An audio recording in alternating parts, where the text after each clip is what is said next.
को मदद करना, और मैं मूल रूप से आज जो कम्युनिटी को लीड करता हूँ, जो कामगार वर्ग है, उस कामगार वर्ग के जो रिक्शा चालक और मालक, एक शोषित पीड़ित वर्ग था उस समय का, उसमें धड़क ऑटो रिक्शा चालक मालक संगठन जो है, जो मुंबई शहर में लगभग 40,000 से अधिक रिक्शा वालों का नेतृत्व करता है, और बहुत कठिन समय से ये रिक्शा चालक मालक उस वक्त में गुज़र रहे थे। उस समय बहुत से हमारे साथ जुड़े हुए रिक्शा वाले चालक मालक आक्रामक थे लोगों को सेवा करने में, लोगों को सेवा देने में, और उन 10 लोगों को हमने यहाँ पर हमारे यूनियन के माध्यम से सम्मानित किया, जहाँ पर हमने उनको एक सर्टिफिकेट, 3,000 रुपया रोक राशि और उनको एक मोटिवेशन देने का काम किया है। मेरे साथ हमारे फैमिली के सदस्य विनोद शेलार जी, जो हमारे प्रभाग के लीडर है बीजेपी का, और मुंबई के सेक्रेटरी है। यहाँ पर मुझे लगता है कि ट्रेड यूनियन में जब हम काम करते हैं तो वर्कर्स से डायरेक्ट इमोशनल एक आपका बॉन्ड होना चाहिए, और मैं मुंबई शहर में और महाराष्ट्र में लगभग 7 लाख से अधिक वर्कर्स का नेतृत्व करता हूँ, जहाँ पर रिक्शा टैक्सी एक हमारी सेगमेंट है। संगठित असंगठित क्षेत्र में बहुत वर्कर्स आते हैं, जिसमें ये हमारी एक विंग है, और आज रिक्शा वालों का भाड़ा बढ़ाने का एक पहल सरकार ने एक अच्छा कदम उठाया है, मगर आज इस बात को भी लगभग 3 महीने हो चुके हैं। मुझे लगता है, मुझे विश्वास है कि महाराष्ट्र के पर्यावरण ट्रांसपोर्ट मिनिस्टर 2 रुपया बढ़ाने के लिए वो बहुत ही वॉज वेरी पॉजिटिव, मगर बहुत से संगठनों ने उस पर विरोध किया है। जो संगठना रिक्शा वालों के हित में विरोध में जाएगी, उसको धड़क कामगार यूनियन अपने स्टाइल से उसको जवाब देगी निश्चित तौर पर। और अनेक मुद्दों पर हमने चर्चा की है। बहुत से रिक्शा वाले आज ओला उबेर के जैसे डिवाइस यूज़ कर रहे हैं, और ओला उबेर रेगुलर रिक्शा, जब आप रेगुलर रिक्शा में जाते हो तो वहाँ पर अगर आपका फेयर 200 रुपया होता है तो ओला उबेर आपको 150 रुपये में जाते हैं। तो ऑटोमेटिकली जो कस्टमर होता है वो जो सस्ता मिलता है उसको प्रेफर करता है। तो हमारी मांग है कि अगर आप ओला उबेर से जाते हो तो जिन रिक्शा वालों को ओला उबेर का डिवाइस यूज़ करना है तो आप ओला उबेर का ही डिवाइस यूज़ कीजिएगा। जिनको रिक्शा का रेट कार्ड चलाना है वो रेट कार्ड चलाएंगे, और इस पर एक बहुत बड़ा हम आंदोलन पुकारने वाले हैं। आज उस पर हमने चर्चा की। तो जिस तरह से आप ये लोगों के लिए कार्य करें, लोग अवार्ड देके लोग हर किसी को सम्मानित करते हैं, लेकिन इसमें आपने जो धनराशि ऐड कर दी है, तो क्या लगता है धनराशि हर किसी को ऐड करना चाहिए कि अवार्ड के साथ साथ उन्हें और भी मदद मिल सके? मुझे लगता है धनराशि एक मोटिवेशन होता है, पैसा कोई मायने नहीं रखता। उनको एक मोटिवेशन, उनको एक प्रोजेक्शन, और जो बाकी के लोग हैं उनको भी ऐसा लगता है कि अगले साल हम भी इसके एक इनाम के हकदार होंगे। सर, जिस तरीके से बोल रहे हैं कि जो पैसे बढ़ने वाले हैं, इसका आमतौर पे लोगों पर इफेक्ट पड़ेगा? नहीं, मुझे लगता है कोरोना सब लोगों पर इफेक्ट हुआ है, तो जिस वर्ग को मैं लीड करता हूँ उनके बारे में बोलना मेरा काम है। सर, जैसे कि कोविड वैक्सीन भी आ चुकी है अभी, तो आपके लिए क्या होगा कि आपके जो निश्चित तौर पर आज ही केंद्र आरोग्य मंत्री ने अनाउंस किया है कि कोविड के जितने भी वैक्सीन है वो फ्री ऑफ कॉस्ट मिलने वाले हैं। सबको नहीं मिलेगी, खाली फर्स्ट फेज में मिलने वाले हैं। नहीं, इट इज़ अ ब्लैंक है, नहीं, इट इज़ ओपन। आज सबको मिलेगा, सबको नहीं, सबको बोला हुआ। विनोद जी, आप क्या कहना चाहेंगे? जिस तरह से धड़क कामगार यूनियन लोगों के लिए, जरूरतमंद लोगों के लिए कार्य कर रहे हैं, आप किस तरह देखते हैं? और जिन लोगों ने कोरोना काल में काम किया, उन्हें आज यहाँ सम्मानित किया गया, आपने अपने हाथों से अवार्ड दिए, क्या कहना चाहेंगे? क्या देखिए, धड़क यूनियन का नाम ही धड़क है, उनका काम में भी धड़क होती है, और यूनियन यानी लोगों को साथ में रखना, साथ में आगे बढ़ाना, इसका ही नाम यूनियन है। और संकट के समय कोरोना में पूरी दुनिया जल रही थी, तब मुझे लगता है धड़क यूनियन के सभी जो मेंबर्स है वो लोगों को अपने मंजिल तक लेके जाने का काम कर रहे थे। ये बहुत बड़ी बात है, जब लोग घर से बाहर नहीं निकल रहे थे, बसेस बंद थी, ट्रेन बंद थी, उस वक्त हमारे रिक्शा वाले लोगों को अपने मंजिल तक लेके जा रहे थे। तो ऐसे लोग जो ऐसे संकट के समय लोगों के लिए आते हैं, उनकी पीठ थपथपानी चाहिए, उनको मोटिवेट करना चाहिए। मैं अभी एक भाषण देके वही आया, वहाँ पर मैंने कहा कि जो खुद के लिए जीता है वो निरंतर मरता है, जो खुद के लिए जीता है वो निरंतर मरता है, और जो लोगों के लिए मरता है वो निरंतर जीता है। तो ऐसे जो लोगों के लिए मरने वाले जो लोग हैं, उनको ध्यान में रखकर उनको मोटिवेट करने की आवश्यकता है। और यह पहल मेरे मित्र अभिजीत राणे जी ने की है, बहुत ही काबिल तारीफ़ है।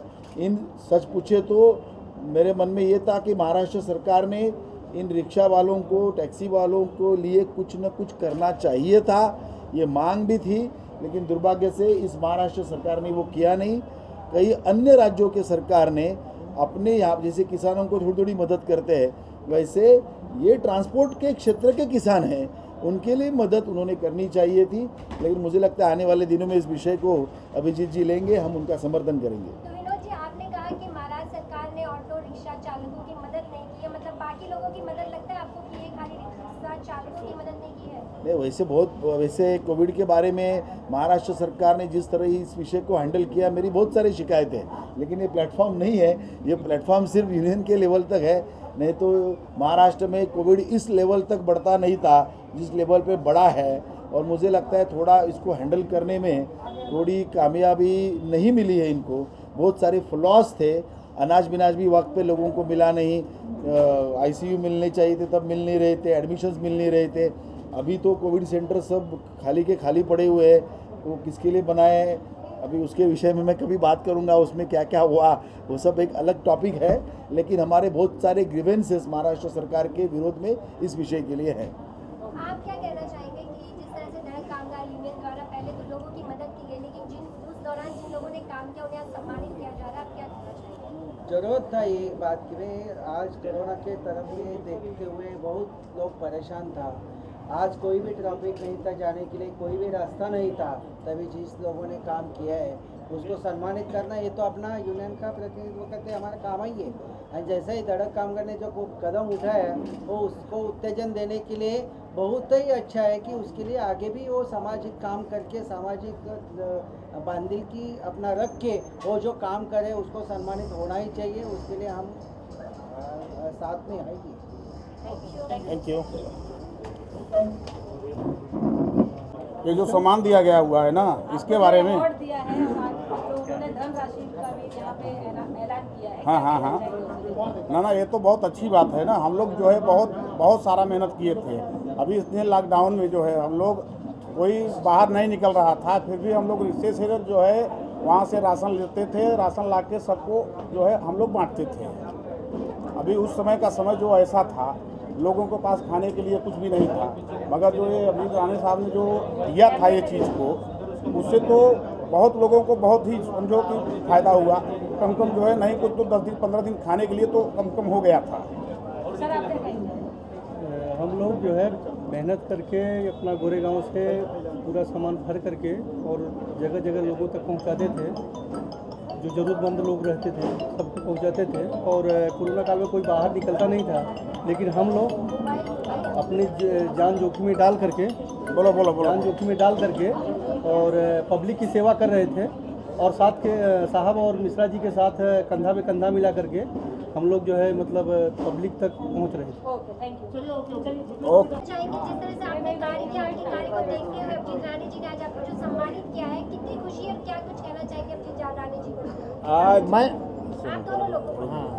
आज कोरोना काल में बोले तो रिक्शा वाले की मदद करने के लिए कोई नहीं आया आगे, और हमारे यूनियन के जो धड़क यूनियन के अभिजीत राणे जी है वो हमें कुछ राशन दिए रिक्शा वाले लोगों को देने के लिए।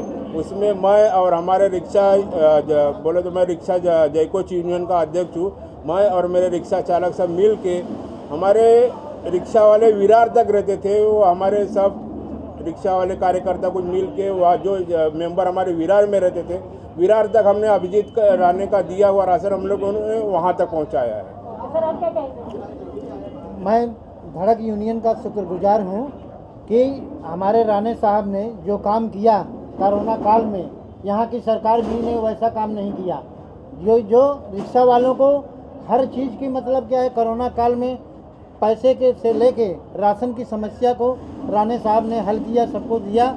और मैं ले जाके सबको मतलब कोरोना काल में लेके सब हमारे मतलब रिक्शा वाले भाइयों को मैं जाके वितरित किया। इसके लिए मैं उनका हार्दिक अभिनंदन करता हूं और सोचता हूं कि ऐसे धड़क यूनियन बम्बई में अगर कहीं ज़्यादा से ज़्यादा में अपना विकास करें तो बहुत अच्छा है, क्योंकि कोरोना काल में हम लोग का मदद करने के लिए कोई आगे आया नहीं, रिक्शा चालकों के लिए कभी कोई पूछा नहीं। मैं न्यूज़ में सुनता था कि भाई चलो दिल्ली में है, वहाँ की सरकार रिक्शा वालों को 5-5 हज़ार रुपये का मतलब दे रही है, लेकिन यहाँ की सरकार हमारे रिक्शा भाइयों के लिए उनकी क्या हालत है, वो कैसे जी रहे हैं, इसके बारे में यहाँ की सरकार ने कभी सोचा नहीं। मैं यही चाहता हूँ कि भाई अभी भी समय है, सरकार कुछ इसके बारे में सोचे। हम लोग अभी, मेरा नाम महबूब शाह, मैं कांदिवली दामोनगर में रहता हूँ। दूसरी बात क्या है कि अभी मैंने कुछ अभिजीत राणे साहब को हम लोग ने मीटिंग किए, बोले ये तो हम लोग ने जो मदद की है, जैसा कि हर रास्ते में हमें पुलिस वाले रुकाते थे, डंडे मारते थे, लेकिन हमको एक ऐसा एक पेपर बना के दिया गया था कि हमने गाड़ी के आगे लगाए थे कि उसके अंदर कुछ राशन थे, चावल थे, दाल थे, तेल वगैरह, कुछ राशन के जो चीज़ें थे वो हम लोग पहुँचाते थे और उनको उनके घर तक, गली तक पहुँचा के उनके घर तक देते थे। और अपंग जो होते, जो अंधे लूंगे, जो बहरे जो होते ना अपंग लोग, उनके तक भी हम लोग ने पहुँचाए और उनके लिए तो हम लोग ने ज़्यादा कुछ किए। और दूसरी बात, अभी मैं अभिजीत राणे साहब को वो भी एक बात बताया कि अभी हम लोग रिक्शा वाले, टैक्सी वाले जो है शुरू से रिक्शा लाइसेंस बैच लेके चलाते हैं, तो हमारे लिए भी आगे कुछ सरकार से कुछ हमारे लिए भी विनती करे कि हमको, जैसा कि जो कामगार हॉस्पिटल के लिए जैसे सरकारी नौकरी के लिए होता है उनको कार्ड मिलता है, या उनको कुछ मतलब दवाखाने में उनकी फैमिली के लिए मिलता है, तो हमारे फैमिली के लिए भी हमको कुछ करे, हम रिक्शा वाले के लिए भी कुछ करें। कुछ हमने ऐसा अभिजीत राणे साहब से भी वो बात की है। और जैसा कि हमको कार्ड बना के मिले तो हमारे बाल बच्चे, माँ है, बाप है, बीबी है, तो उनको कार्ड में कुछ 1-1 लाख रुपया कुछ होता है। जैसा कि कोई ऑपरेशन करना है तो छोटा मोटा भी 50,000 लाख रुपया होता है, तो हमको भी कुछ कम करके मिले, तो हमको भी ऐसा कार्ड मिले तो हमारा कुछ ये हो जावे ना। नहीं तो रिक्शा चलाने से किसी की कमर दुखती है, कभी किसका पैर दुखता है, तो कभी किसका पेट दुखता है, तो उनकी उम्र ऐसी ही निकल जाती है। तो आप लोग से भी विनती मैं बता रहा हूँ।